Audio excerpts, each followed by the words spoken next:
మనందరికీ వందనాలమ్మా. ఈ రెండవ దినపు కూడికకు మీ అందరికీ కూడా శుభములను ప్రకటిస్తూ ఆహ్వానిస్తున్నాను. 40 దినముల ఆత్మీయ ప్రయాణము, 40 దినముల విశ్వాస ప్రయాణము, దేవుడు నడిపించే కొలది దేవుని శక్తిని పొందడానికి శారీరకముగా దినదినము బలహీనులమవుతున్నప్పటికీ ఆత్మీయముగా దినదినము బలమును పొందుతున్న వారిమై ముందుకు సాగడానికి దేవుడిచ్చినటువంటి కృపను పొందేటువంటి భక్తి జీవితము ప్రభువు మనకందరికీ అనుగ్రహించి నడిపించునుగాక. ఆమేన్. చిన్న ప్రార్థన చేసుకుందాం. తలలు వంచండి. స్తుతులకు కారణభూతుడవైన మా దేవా, రెండవ దినపు కూడికలోనికి నడిపించుకున్నందుకు మీకు వందనాలు. మొదటి దినమును తండ్రి 40 దినముల ప్రాముఖ్యతను గురించి మాట్లాడారు ప్రభువా. ఈ రెండవ దినము నుండి ఈ సంవత్సరము ప్రకటన గ్రంథాన్ని ధ్యానించాలి అనేటువంటి తలంపు కలిగిన వారిమై ముందుకు సాగుతున్నాము నాయన. మాకైతే అజ్ఞానులము, జ్ఞానము లేని వారిమి కాబట్టి ఆ విషయములేవి అర్థము కాకపోవచ్చు తండ్రి. వాటిలో నుండి మేము నేర్చుకోవలసిన ఆత్మీయ పాఠాలు మా దృష్టికోణాన్ని తాకకపోవచ్చు నాయన.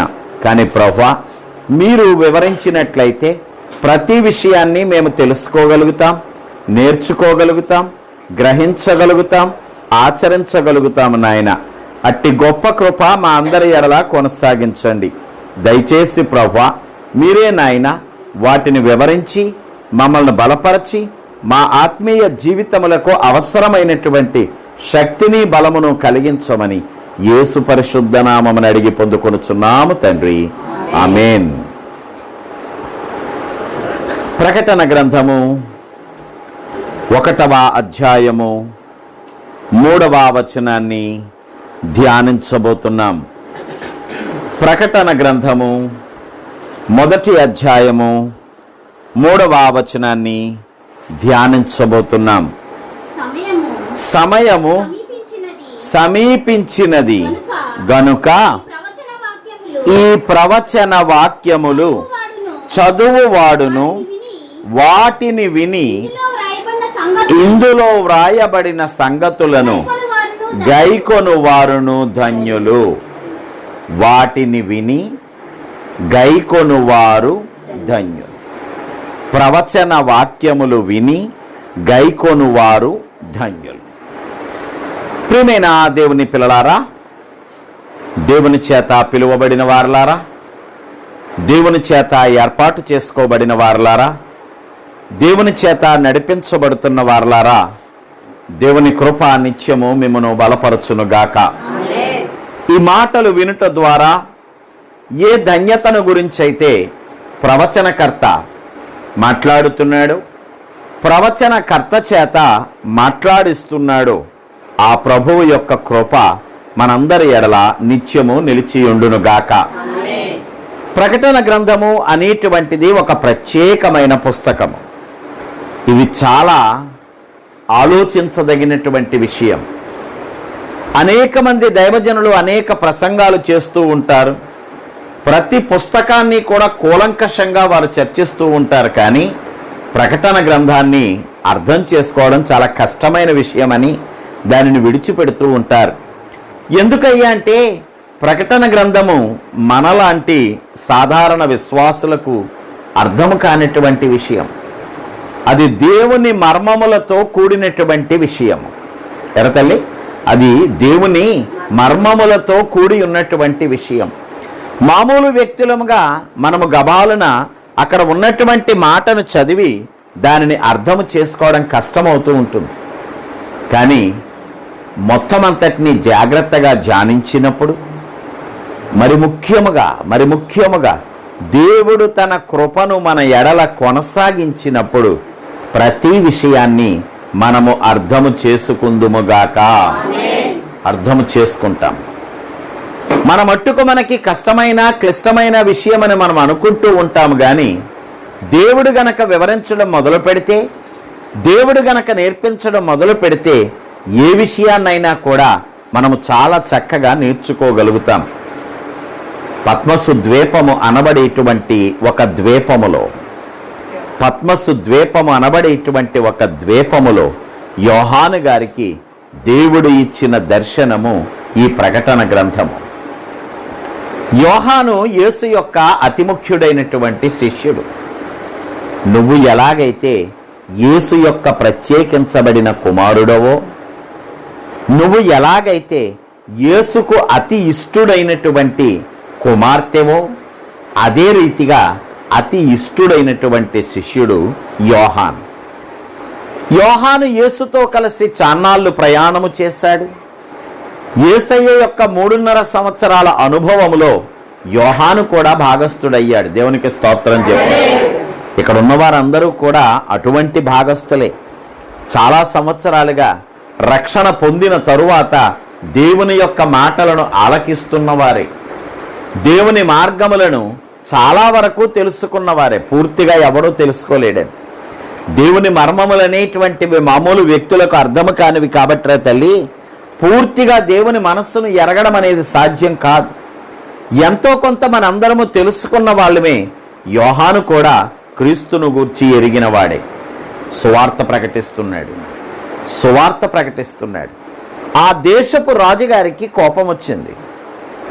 ఈ రోజున ఎలాగైతే అనేక మందికి కోపం వస్తుందో, క్రీస్తును గూర్చి ధ్యానిస్తూ ఉంటే ఆటంకపరచాలని ప్రయత్నం చేస్తున్నారు, క్రైస్తవ్యాన్ని అణగదొక్కాలని ప్రయత్నం చేస్తున్నారు, ఆ రోజుల్లో కూడా క్రైస్తవ్యాన్ని అణగదొక్కాలని ప్రకటిస్తున్నటువంటి యోహాను వంటి వారిని ఎలాగైనా సరే బంధించాలని ఆలోచన కలిగిన వాడే రాజుగారు ఏం చేశారయ్యా అంటే, అప్పుడున్నటువంటి రాజుగారు యోహాను గారిని పద్మసు ద్వీపానికి పంపించేశారు. ఆ పద్మసు అనబడేటువంటి ద్వీపములో యోహాను గారు ఒంటరిగా నివాసము చేస్తున్నారు. ఆయన ఒక్కడు అక్కడ ఉన్నాడు. సాధారణంగా అల్లరి చేసే పిల్లల్ని ఏం చేస్తామంటే స్కూల్లో బయట నుంచోబెడతాం. ఇంట్లో ఎవడైనా అల్లరి చేస్తూ ఉంటే గనక, అంటే స్కూల్లో ఎవడన్నా అల్లరి చేస్తూ ఉంటే గనక వాడు ఒక్కడిని వేరు చేసి పక్కన పెడతాం. రాజుగారు ఏమనుకున్నారంటే, యోహానును కూడా వేరు చేసేస్తే ఈ తలపోటు వదిలిపోతుంది అనుకున్నారు. జాగ్రత్తగా గమనించండి. ఒక అతి ముఖ్యమైనటువంటి ఆత్మీయమైన విషయాన్ని ఇక్కడ మీతో నేను చెబుతున్నాను. రాజుగారు అనుకున్నారు, యోహానును క్రీస్తు నుండి దూరము చేయాలి అనుకున్నారు. దేవునికి స్తోత్రం చెప్పండి. ఈ మాట జాగ్రత్తగా నాటుకోండి. రాజుగారు ఏమనుకున్నారంటే, యోహానును క్రీస్తు నుండి దూరము చెయ్యాలి అనుకున్నారు. కానీ ప్రభువేమనుకున్నాడో తెలుసా? యోహానును నేను విడిచిపెట్టను అనుకున్నాడు. దేవునికి స్తోత్రం చెప్పండి.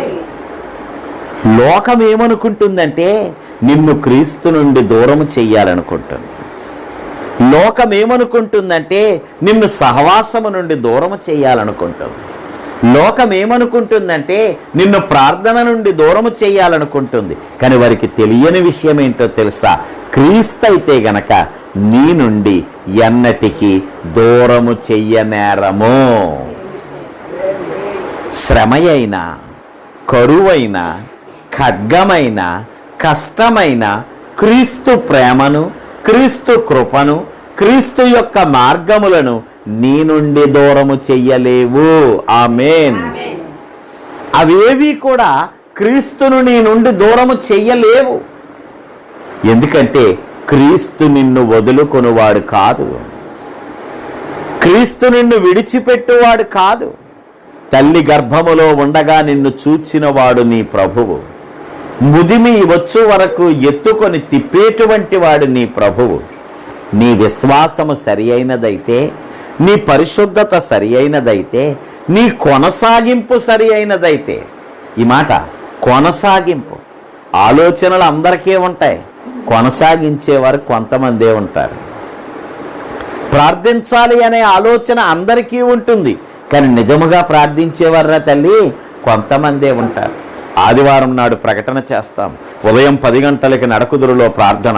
వెంటనే మనస్సులో అనుకుంటారు అందరూ కూడా, నేను కూడా వెళ్ళిపోవాలి, నడకుదురు సంఘం అంట బాగుంటుందంట, అందుకని నేను కూడా అక్కడికి వెళ్ళి ఆరాధించాలి. కానీ దాన్ని కొనసాగించే వాళ్ళు ఎంతమంది ఉంటారు తల్లి? చాలా తక్కువ మంది ఉంటారు. ఈ రేపు నుంచి నేను ఎలాగైనా సరే వేకువనే లేచి ప్రార్థన చేసేయాలి, నా పిల్లల కోసం చేతులెత్తి ప్రార్థన చేసేయాలి, నా కుటుంబం కోసం కన్నీటి ప్రార్థన చేసేయాలి, నా కోసం నేను ఏకాంత ప్రార్థన చేసుకోవాలి. ఆలోచనలు అనేకము, కానీ కొనసాగింపు చాలా తక్కువ. కొనసాగించువారు ఎక్కడుంటారో తెలుసా? దేవుని సన్నిధిలో ఉంటారు. కొనసాగించువారు ఎక్కడుంటారో తెలుసా? దేవుని సమక్షములో ఉంటారు. కొనసాగించువారు ఎక్కడుంటారో తెలుసా? నిత్య రాజ్యములో ఉంటారు. కొనసాగించేటువంటి వారు దేవుని యొక్క రాజ్యములో ఉంటారు, దేవుని ఆధీనములో ఉంటారు, దేవుని నడిపింపులో, దేవుని కృపలలో ఉంటారు. ఒక రోజున నువ్వు అనుకుంటావు ఈ కార్యము నా వల్ల కాదు, కానీ కొన్నాళ్ళు గడిచిన తర్వాత అనుకుంటావు నా వల్ల ఎలా జరిగింది ఈ కార్యము? ఎలా జరిగింది అయ్యా అంటే దేవుని కృప నిన్ను బలపరచగా, మరుగున పడి నీ ఉండగా, ఆత్మవశుడవై నీ ఉండగా, ఏం జరుగుతుందో తెలియనటువంటి స్థితిలో నీ ఉండగా దేవుడే తన కార్యమును తాను చక్కబెట్టుకుంటాడు. దేవునికి స్తోత్రం చెబుదామండి. యోహాను గారిని గురించి రాజుగారు అనుకుంటున్నారు కదా, నేను క్రీస్తు నుండి యోహానును దూరము చేస్తాను, కానీ ఏది కూడా నిన్ను క్రీస్తు ప్రేమ నుండి దూరము చెయ్యలేదు. ఏది కూడా నీ యొద్ద నుండి క్రీస్తు కృపను దూరము చెయ్యలేదు. ఏది కూడా దేవుని మహిమను నీవు పొందకుండా ఆటంకపరచలేదు. అందుకే వాక్యం ఏమని చెబుతోంది? మనందరికీ తెలిసిన వాక్యం, రక్షింపనేరకయుండునట్లు యెహోవా హస్తము కురుచ కాలేదు, విననేరకయుండునట్లు ఆయన చెవులు కూడా మందము కాలేదు. వచ్చిన చిక్కంతా ఏంటో తెలుసా? నీ దోషములు నీకుని నీ దేవునికి నీ మధ్య అడ్డంగా వస్తున్నాయి. అడ్డుగా వచ్చేవి నీ దోషాలే తప్ప నీ శత్రువు కాదు. అడ్డుగా వచ్చేది నీ దోషాలే తప్ప నీకున్న శ్రమలు కాదు. అడ్డుగా వచ్చేవి నీ దోషాలే తప్ప ఎవరో ఒకరు కాదు. ఎక్కడ ఉన్నా దేవుడు తన మహిమైశ్వర్యము చొప్పున నిన్ను ప్రేమిస్తూనే ఉంటాడు. వీడు ఒంటరిగా ఉన్నాడు కదా, వీడితో నేను ఎందుకు మాట్లాడాలి అని ప్రభు అనుకోలేదు. వీడు ఒక్కడే ఉన్నాడు కదా, వీడి మీద నేను ఎందుకు ఆత్మను పంపాలి అని ప్రభు అనుకోలేదు.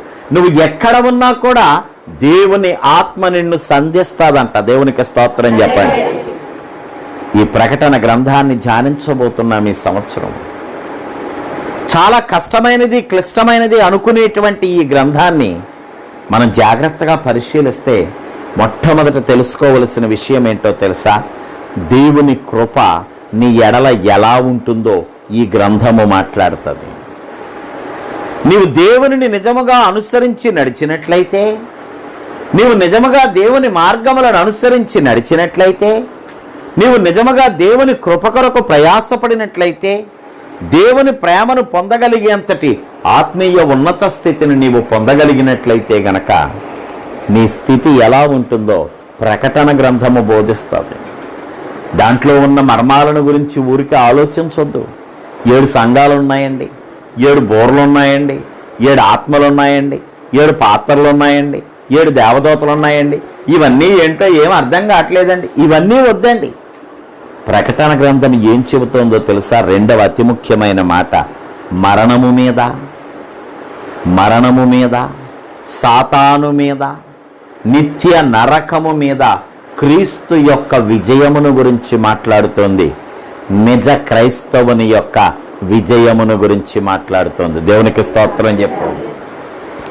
ప్రకటన గ్రంథం అంతా ధ్యానించేటప్పటికీ మనకు అర్థమయ్యేటువంటి విషయం ఏంటి అంటే, క్రీస్తుతో పాటుగా క్రైస్తవుడైనటువంటి వాడు మరణము మీద ఏ విధముగా విజయాన్ని పొందగలడు, నరకము మీద ఏ విధముగా విజయాన్ని పొందగలడు, నిత్య నరకము మీద, శిలువ మీద, మరణము మీద, సాతాను మీద ఆఖరిగా ఏ విధముగా విజయం సాధించగలడు అనేటువంటిది ప్రకటన గ్రంథము మనతో మాట్లాడుతుంది. అంతేకాదండి, ఇదిగో పాతవి గతించెను, సమస్తమును కొత్తవాయెను. కొత్త ఆకాశమును గురించి మాట్లాడుతుంది, కొత్త భూమిని గురించి మాట్లాడుతుంది, నూతన యెరూషలేమును గురించి మాట్లాడుతోంది. ప్రకటన గ్రంథములో రానయ్యున్న దినాలలో నీ భక్తి జీవితానికి కనిపించే ప్రతిఫలమును గురించి మాట్లాడుతోంది.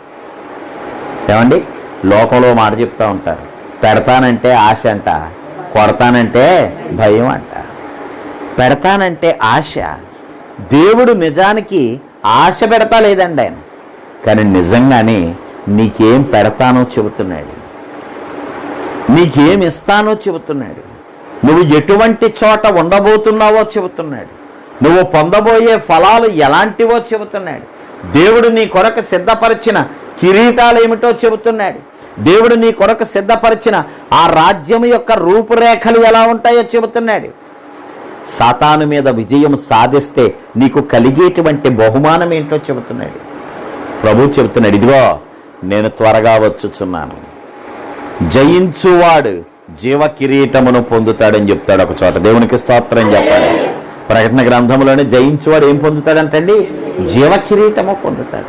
మహాశ్రమల నుండి వచ్చినటువంటి వారికి ఎటువంటి వస్త్రములు ఇవ్వబడతాయి, వారి చేతులలో ఏ విధమైన మట్టలు పెట్టబడతాయి, దేవుడు వారికి ఇచ్చేటువంటి ఆధిక్యత ఏంటి, ఈ విషయాలన్నీ కూడా ప్రకటన గ్రంథములో ప్రభువు మనతో మాట్లాడబోతున్నాడు. రేపటి నుంచి ఒక్కొక్క అంశాన్ని మాట్లాడతాం మనం. ఈరోజు ముందు అసలు ఎందుకు ప్రకటన గ్రంథము తీసుకున్నాం? నిన్ననే చెప్పాను తీర్పు. దేవుని పిల్లలారా, ఈ సంవత్సరము తీర్పు లేక మార్పు అనేటువంటి విషయమును గురించి ప్రభువు మాట్లాడుతున్నాడు. తీర్పు లేక మార్పు. 40 అనేటువంటిది తీర్పు లేదా మార్పును సూచిస్తుంది. 40 దినముల తరువాత నోవహు జీవితములో వచ్చిన మార్పు, 40 దినముల తరువాత మోషే జీవితములో వచ్చిన మార్పు, 40 దినముల తరువాత యేసయ్య జీవితంలో వచ్చిన మార్పు. మీరు గమనించారేమో, నిన్న మరి వాక్యాలు కూడా నేను గ్రూప్లో పెట్టడం జరిగింది. ఎంతమంది ఆలకించారో నాకు తెలియదు, కానీ నక్కవారిపేటలో ప్రభువు మాట్లాడుతున్నాడు. యేసయ్య 40 దినముల ఉపవాసము తరువాత దేవదూతలు పరిచర్య చేయసాగిరి. దేవునికి స్తోత్రం చెప్పండి. దేవదూతలు వచ్చి పరిచర్య చేయడం మొదలెట్టారంట. నానా, దేవదూతలు వచ్చి పరిచర్య చేయడం మొదలుపెట్టారు. ఇక్కడ కూడా దేవదూత వచ్చి యోహాను గారికి రానయ్యున్న సంగతులను బోధిస్తోంది. నేనంటాను, ఆ దేవదూత ఈ 40 రోజులు నీకు బోధించునుగాక. ఈ 40 దినముల తరువాత నీవు దేవదూతల పరిచర్యలో కొనసాగుదువుగాక. దేవదూతలకు ఆజ్ఞాపించగా, నీ ప్రభువు దేవదూతలకు ఆజ్ఞాపించగా నీవు కార్యములను సఫలము చేసుకుందువుగాక.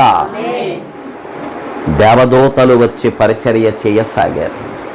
ఏంటన్నయ్యా 40 రోజులు? ఎందుకన్నయ్యా ప్రకటన గ్రంథము? ఎందుకో తెలుసా? ఈ విషయాలు నీ ధైర్యమును పెంచునుగాక.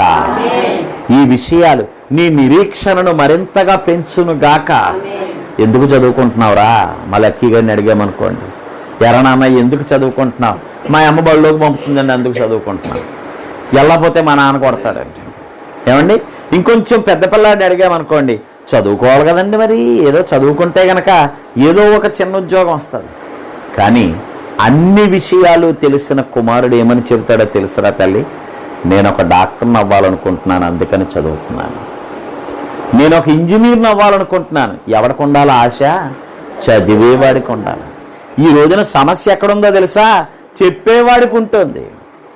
మాస్టర్ అంటారు నిన్ను చూసి, ఒరే నీ తెలివితేటలకు నువ్వు ఎలాగైనా డాక్టర్ అయిపోతావురా. వీడేమనుకుంటారో తెలుసా? కానీ డాక్టర్ అయితే చాలండి, నేను బస్సులో టికెట్లు ఇచ్చుకుంటే అక్కడెక్కడికి తిరగొచ్చి కండక్టర్ అయితే బాగుంటుంది. మాస్టర్ ఏమంటున్నారు? డాక్టర్ అంటున్నారు. అక్కడే వస్తుంది సమస్య అంతా. ఈ రోజున విశ్వాసులతో కూడా దైవజనులు ఎదుర్కొంటున్న సమస్య ఇదే నాన్న. నేనేమో వాక్యాన్ని బోధిస్తా అంటాను, అదిగో తండ్రి పరలోక రాజ్యం నీకోసం. విశ్వాస అంటది, ఇదిగో తండ్రి ₹1,00,000 అప్పు నా కాళ్ళ దగ్గర. చూసారండి, ఇప్పుడు ₹1,00,000 అప్పు కోసం ప్రార్థన చేయాలా? పరలోక రాజ్యంలో ప్రవేశపెట్టడానికి ప్రార్థన చేయాలా? సమస్య అంతా అక్కడే వస్తుంది. ప్రకటన గ్రంథాన్ని ఆలకించిన తరువాత, దీనిని గురించిన అన్ని విషయాలు తెలుసుకున్న తర్వాత మనము క్రీస్తును చూసే విధానము కూడా మారిపోతుంది. గొర్రెపిల్ల రక్తమునకు జయము జయము, గొర్రెపిల్ల కృపలకు జయము జయము, దేవుని ప్రేమకు జయము జయము, దేవుని కృపకు జయము జయము. అయ్యా, మనం ఇక ముందు పలకబోయేటువంటి మాటలు అటువంటి మాటలే. ఎందుకో తెలుసా? నువ్వే స్థితిలో ఉన్నా కూడా, నువ్వు ఎక్కడ ఉన్నా కూడా, రెండవ మాట, దేవుని ఆత్మ నిన్ను సంధిస్తుంది. దేవునికి స్తోత్రం చెప్పు. నువ్వు ఎక్కడ ఉన్నా కూడా దేవుని ఆత్మ నిన్ను సంధిస్తుంది. ఒక్కసారి చూడండి, సంఖ్యాకాండము 11వ అధ్యాయం 25వ వచనాన్ని చూసినప్పుడు, సంఖ్యాకాండములో 11వ అధ్యాయము ఆ 25వ వచనమును చూచినప్పుడు చూడండి, నేను చెబుతున్నాను, అక్కడ ఇశ్రాయేలీయుల మీదకి దేవుని యొక్క ఆత్మ దిగి వచ్చింది. దేవుడు ఏం చేశాడంటే ఒక 70 మందిని ఏర్పాటు చేసుకున్నాడు. మోషే గారికి సహాయకులుగా ఒక 70 మందిని ఏర్పాటు చేసుకున్నారు.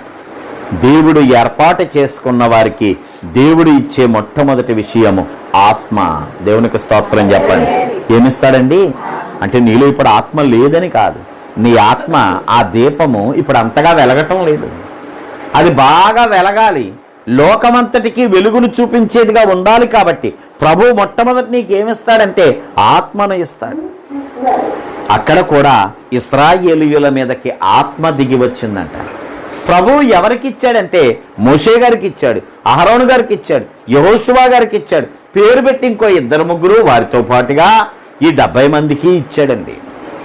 ప్రభు మొదటే ఏం చెప్పాడో తెలుసా? మోషే గారు ఈ 70 మందిని కూడా అక్కడ ఉన్నటువంటి పరిశుద్ధ గుడారము దగ్గర సమకూర్చమని చెప్పాడు.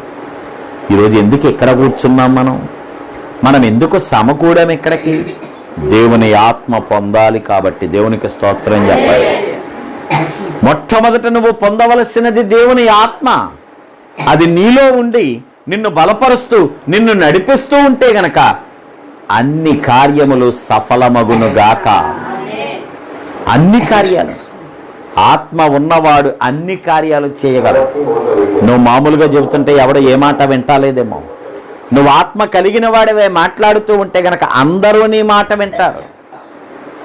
మరొకసారి మాట చెప్తున్నా, నువ్వు మామూలుగా మాట్లాడితే ఎవడో నీ మాట వినడు.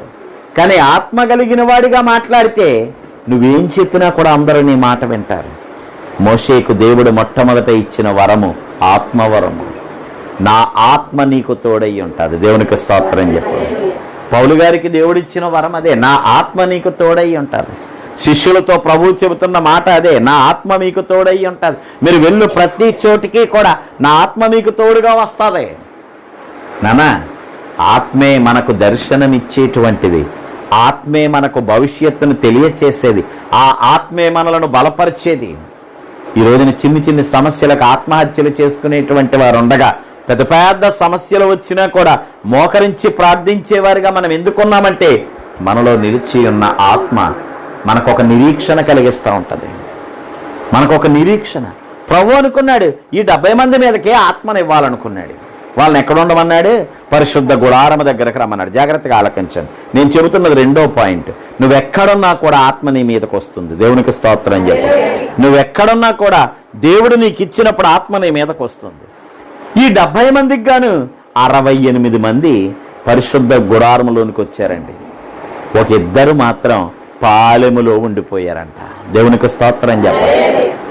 68 మంది లోపలికి వచ్చేసారు, ఒక 2 మాత్రం ఎక్కడో పాలెములో ఉండిపోయారు. కానీ ఆత్మ రాగానే ఏం జరుగుతుందో తెలుసా? అందరూ కూడా ప్రవచించడం మొదలు పెట్టారు. దేవునికి స్తోత్రం. అందరూ మాట్లాడడం మొదలు పెట్టారు. అందరూ దేవుని భాషను మాట్లాడడం మొదలు పెట్టారు. అందరూ దేవుని విషయాలు మాట్లాడడం మొదలు పెట్టారు. నాన్న, ఒకడు పరిగెత్తుకుంటా వస్తున్నాడు మోషే గారి దగ్గరికి. మోషే, ఎవరో 2 పాలెములో ఉండిపోయారు, వాళ్ళక్కడ మాట్లాడేస్తున్నారు, వాళ్ళక్కడ భాషలు మాట్లాడేస్తున్నారు, వాళ్ళక్కడ ప్రవచించేస్తున్నారు.